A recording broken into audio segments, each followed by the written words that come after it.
blessed and holy son. Good, yeah, class was today. Just to mention. The ladies are available. Yeah. There are no hunger there. That's the problem now. Then you get hunger. And there's nothing there. Oh my goodness.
Okay. Thank you. So we discussed the bidding process, how the bid is done. So we looked at identification of opportunity, pre-bidding process. They also looked at preparing bid evaluation, contract awards, and contract administration. Now let's look at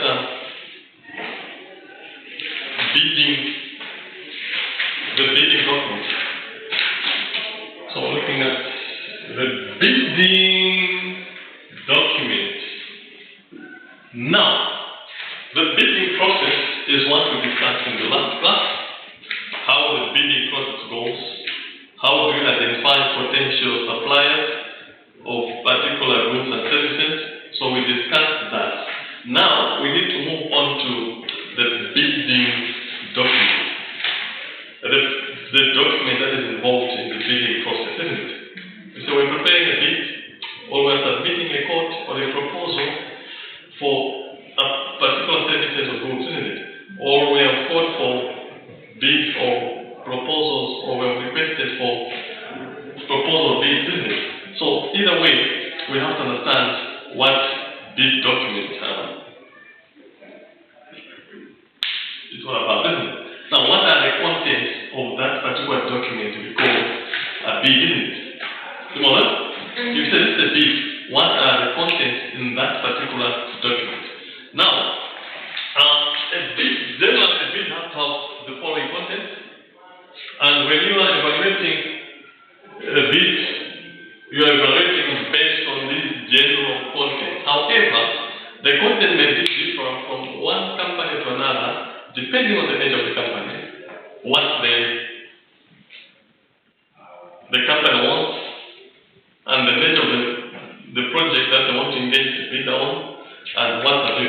So the first one is when you're writing a bidder, you need to give a summary of bidder background. So in that bidder document, one, you need to have what? A summary of bidder background. A summary of bidder background.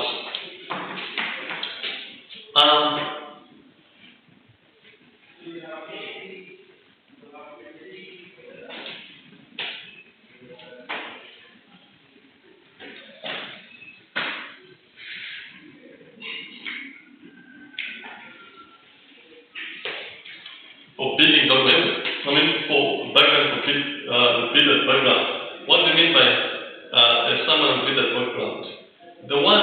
The company that is bidding for a particular work or service has to provide the background.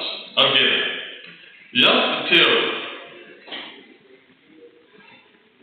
who you are. Who is this particular bidder? Who is this particular company? What is their background? So you talk about how the nature of the company, what you do, where you're located. As I said, we can talk about the experience you have out there, the services you provided before that are in line to what the current bid is looking for. So you need to provide every information in summary about you, about your background, about your company, and about your experience, so that people, before they start evaluating, they should know who the bidder is, the person they're dealing with.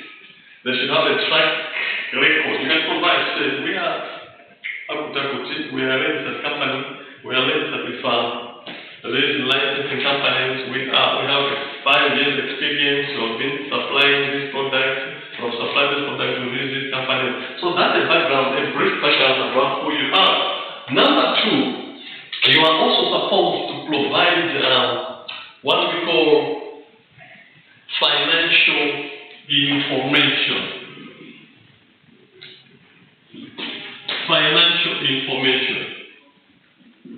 Now, you know, when bids are being evaluated, One of the things they evaluate on is the financial stability of the supply. You want to supply us with 1,000 bags of maize, is it? Or 1,000 laptops. The question is, do you have the capacity, financial capacity, to supply all these laptops? So, those who are evaluating the bids will investigate you in terms of financial stability, so that they are sure of your capacity, in terms of financial capacity, to supply a large sum of product that are looking for. So, we're saying you need to demonstrate your financial stability. How do you demonstrate that? You can tell us, we are a company that was registered 5 years ago. In the first year, we made a profit of 10 million. The second year, we made a profit of 30 million. Then the profit increased to 40. Currently, we've just made a profit of 60 million, isn't it? You are demonstrating the financial, if you are giving the financial information, how you have been paid, isn't it? So we have the financial muscle to supply you with the product you're looking for, isn't it? So the one who's evaluating will be looking at the financial track, how you've been performing. Some of the companies might ask you also to provide projections. Okay, this is how you've been performing in the past. How do you expect your business to perform in the next 2 or 3 years? Okay, so you're projecting for the next 2 or 3 years, isn't it? But background information is very important, because decisions will be made based on the background information, how you've been performing in the past year, isn't it? So you're giving forward that information. That's very important. So you can give information relating to what? Sales, how you've fared in terms of sales, how you've generated revenue in the past years. That information is very important. Number 3, in that particular bid document, you should also include the proposed outcome. Okay? Proposed outcome. What do you think will be the outcome of the project? You're bidding for a way, isn't it? It could be construction, road construction. It could be that you are bidding for supply of materials or supply of any other thing that you need you intend to supply or they are looking for. Now, you have to look at the proposed outcome. What will be the outcome of the particular services that are being conducted?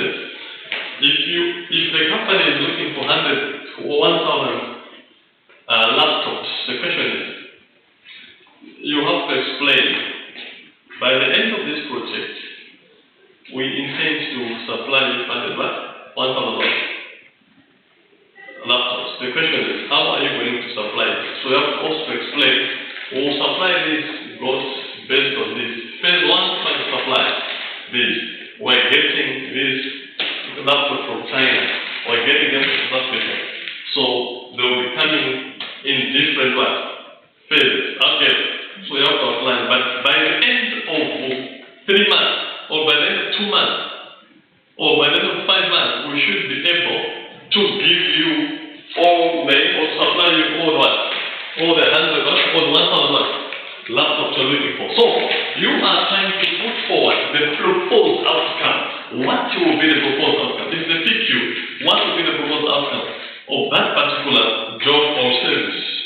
Are we together? Now, the other thing is cost proposal, summary and breakdown. The last one that we need to consider is the cost proposal. Cost proposal summary and breakdown. The cost proposal summary. Now, you are putting forward, you are drafting a proposal. You are proposing to them how you would want to do the project. You are proposing to them how the problem that they want to solve, isn't it? Their problem is they don't have laptops, 1,000 laptops. So you're trying to bring a solution to their problem. But no, that solution will not come free of charge, isn't it? There is a cost attached to that particular solution. Now, in the bid, you also have to consider the cost summary, the cost of that proposal.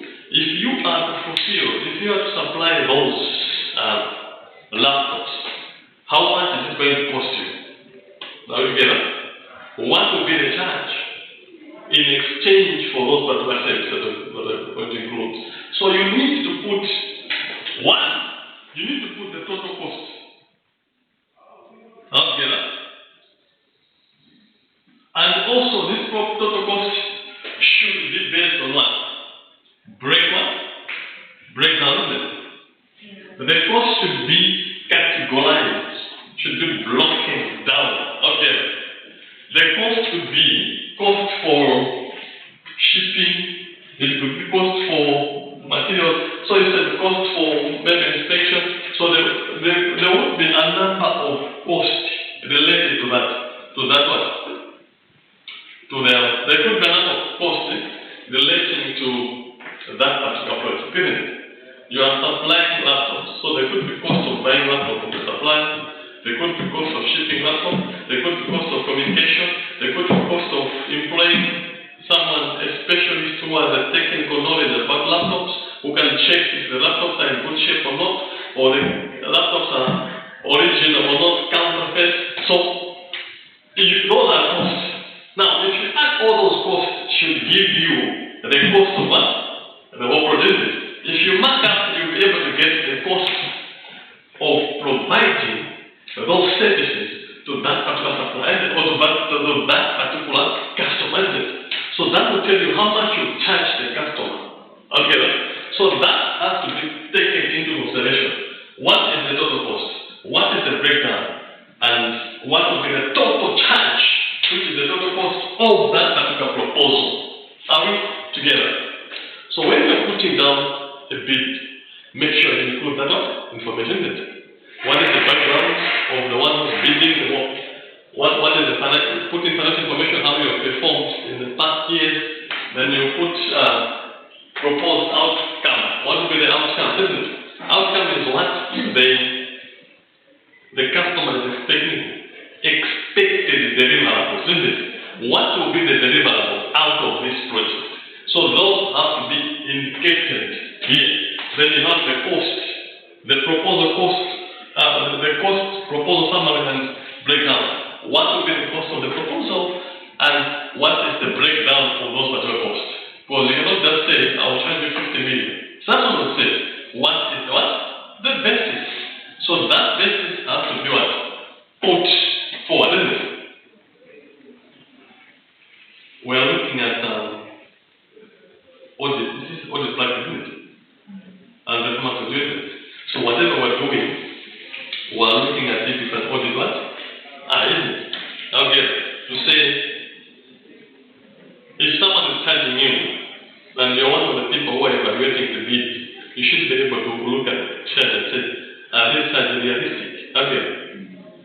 Maybe they're just faking, they're expressing the price, isn't it? So, because you're not looking at that as an audit person, but you have an audit eye. You are trying to do the work that an auditor would like, and auditor would like to do. So that is very important. Let us look at the bid has been submitted. Okay. And then the bidding process has been taking place. And we know what is supposed to be in the bid document, isn't it? The content. Now we can look at evaluation of papers. The papers are the bids that have been submitted, isn't it? Because when you are calling for bids or you're inviting people to bid, you actually set criteria or you put forward the requirements or you put forward the conditions. You know, we're asking for people who can bid. They should have these qualifications. They should have these specifics. They should have this experience and what have you. In addition, what you do is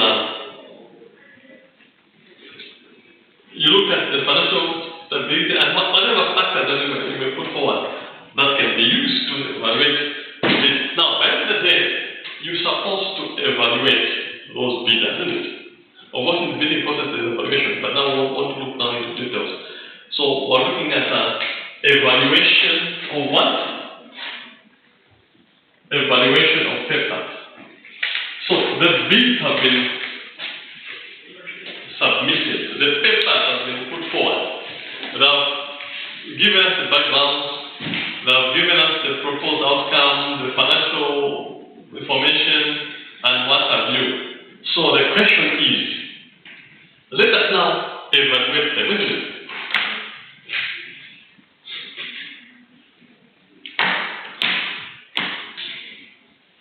So to evaluate basically means to set the value. To set the value of, or in other words, appraise. Okay, to evaluate means what? So to evaluate means to set what? To set the value of something, or in other words, to what? To appraising something. So you are trying to set value. For example, if I give you an assignment, write an assignment on procurement ethics. For example, I want you to write or to write something on procurement ethics. What's happening is I'm not giving you what? The assignment. I understand what I want you to what? To write about, isn't it? I know the answer to that question, but I want you to understand. I want to get to hear from you. Okay. So what happens is you give me your papers. You write whatever you write, you submit it to the assignment. Now I have to set the value to that particular paper. If my wow gives me a paper, I'll set the value. Setting a value is to appraise, to check, say, okay, is what has been written down making sense at all? Is it in line with what I asked? Anything? Is there any value? So you might have more value, you might have less values, you might have no value at all. I might give you a value, I might not give you a value, I might give you value more than what the other people would get. So that is evaluating. I'm trying to set the value, I'm trying to appraise what you've written. Now, in setting a value appraising, when you are appraising or setting a value, you are setting a value against something, or you are appraising against what? Something. Okay. Now, when you are looking at those papers, the papers that you are looking at, when you are evaluating those papers, what you need to do is, one, you have to appraise those papers, appraise them against the following. So you appraise the papers against one, you are appraising them against goals.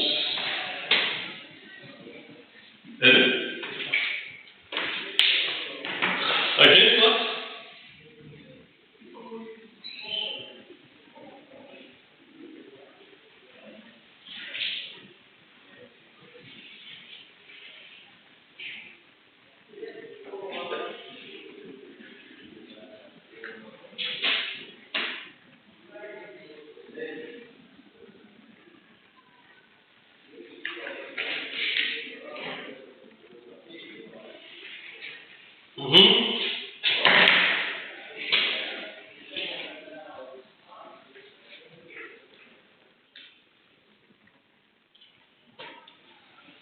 So, what are the goals? What are these goals?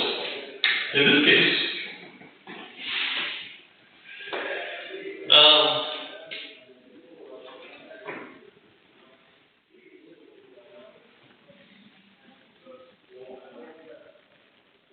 so we have to evaluate against goals. Is the line with the goals of the organization that is looking for that other bid? Is that bid in line with the goals of the project? Okay. Are we meeting what you explained in the paper? Can we align what you have put in that other bid with the goals of the project? Okay. So if what you are saying in the paper is in line with the bid, then we're going to have is in line with the project, the goal of the project, then we have to give you the what? Okay, the validity. If what you are writing doesn't make sense at all, then that is valueless. We can't attach any value to that. So we've already based on we align whatever you're writing with the goals of the organization. Then you can also evaluate it against what? Objectives. What are the objectives of the organization? I mean, organization or the project or the objectives of the goal. Why are we calling for bidders? Why are you inviting bidders? So there should be specific objective or general objective that you want to achieve at the end of that particular project. Okay, right? So whatever you're putting forward should align with what the objectives of that project are, or the objective of the organization. Now, you should also align or appraise against cost. Cost is very important. Okay, I'm very sure before you invite for bid, you might have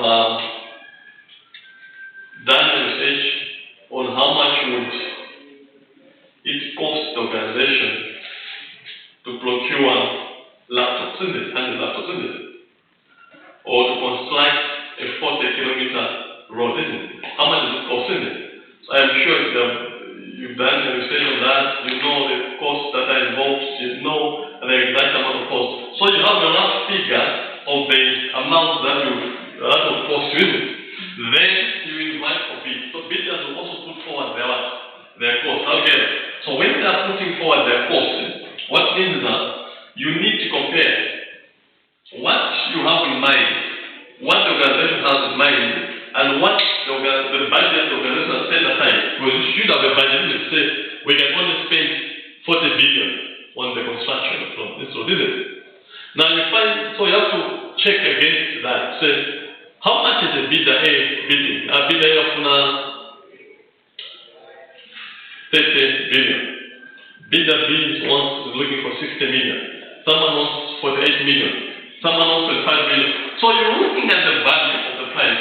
Okay, if we say we can spend 40 billion, and someone is looking for 25 billion, and the research that we did, we checked the standard road, the quality that we're looking for, can cost 40 billion. And someone is charging 45 billion. Now the question is, and someone says 38 billion.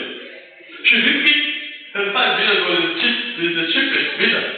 But now looking at the question now is this cost enough to give us the quality that we're looking for? Why is this person so cheap? Is he not going to use cheap labor? So there are a number of factors that we consider, because the cost is set by the value. So, okay, 38 is still within the budget. 35 is still in the budget. 45 is outside the budget. Okay? But sometimes 45 groups come because maybe the value is good, maybe they have picked the team with very vast experience. So there are a number of factors that we consider, but the cost is very important because we have to know how much you're going to spend on that project, and also how the bidders are charging for their services. Okay? And you compare, are they in line for budget? Well, this is the criteria of steps, we will evaluate them based on that. The cost, then you look at reliability. Reliability, that's number 4. Reliability. The question is risk bidder reliable. What are you looking at? You're looking at the company that is bidding for those services. How would you tell the reliability of the company? How would you tell this bidder is reliable? Yes. How would you tell that this bidder is reliable? The one who is inviting. Now, that's available. How would you tell that? So, we're looking at that's why we do financials. We have what we call, we need to have financial information. Liability would be in terms of financial stability. Is this person really going to supply us with 1,000 laptops? Because does this person have the capacity to do that? How do you know that this person has the capacity? Let's look at what? The financial stability, isn't it? Some people would ask for audited financial statement. The financial statement that has been checked and audited by an independent what? Person. Again, they will ask for background check to look for the customers that have supplied such kind of goods before, isn't it? Just to be in good.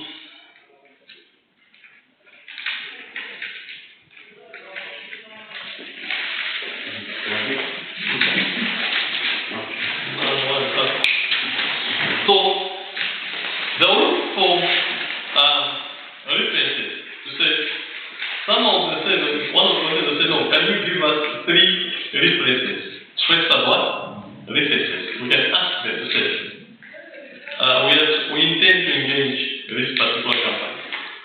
And in the application, they indicated that they have done a work for you before. Can you give us an assurance? Can you give us more about them? How they did the work, if they're reliable or not? So if out of 3, 2 are saying good, or out of 3, everyone is saying no, these are bad people. We engage them to supply us 20 boats, they want to supply 2 boats. So they can you engage them? They are not reliable, is it?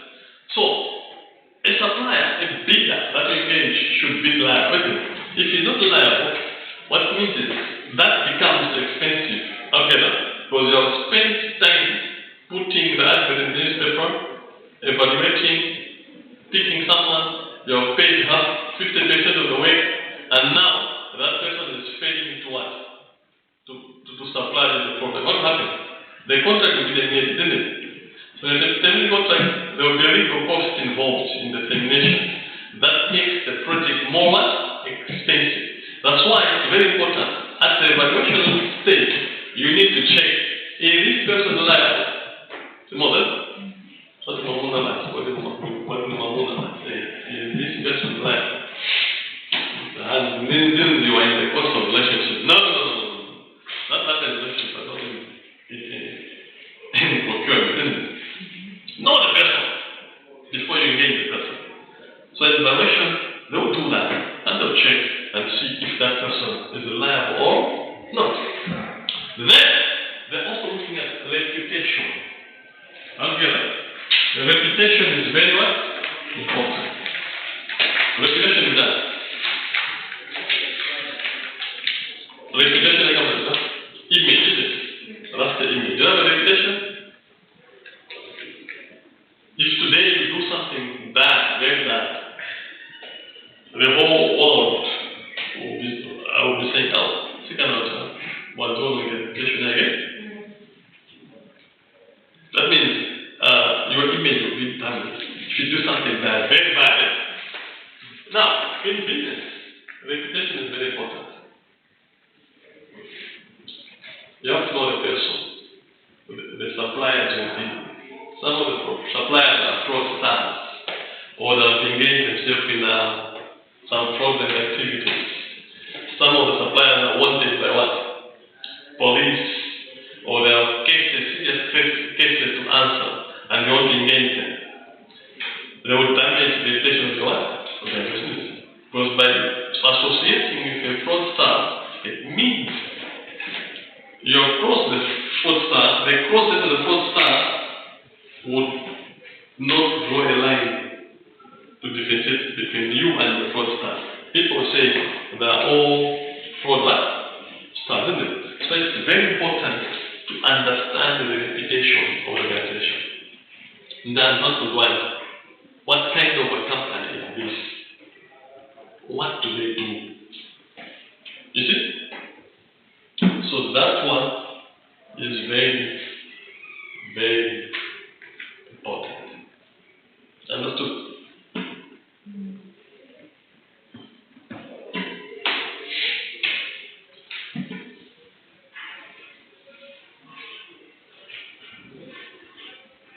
That's reputation. So these are the factors we should consider when we intend to evaluate papers or bids that have been submitted. What have we discussed? The first thing that we need to do is well, we evaluate against what? Or appraise against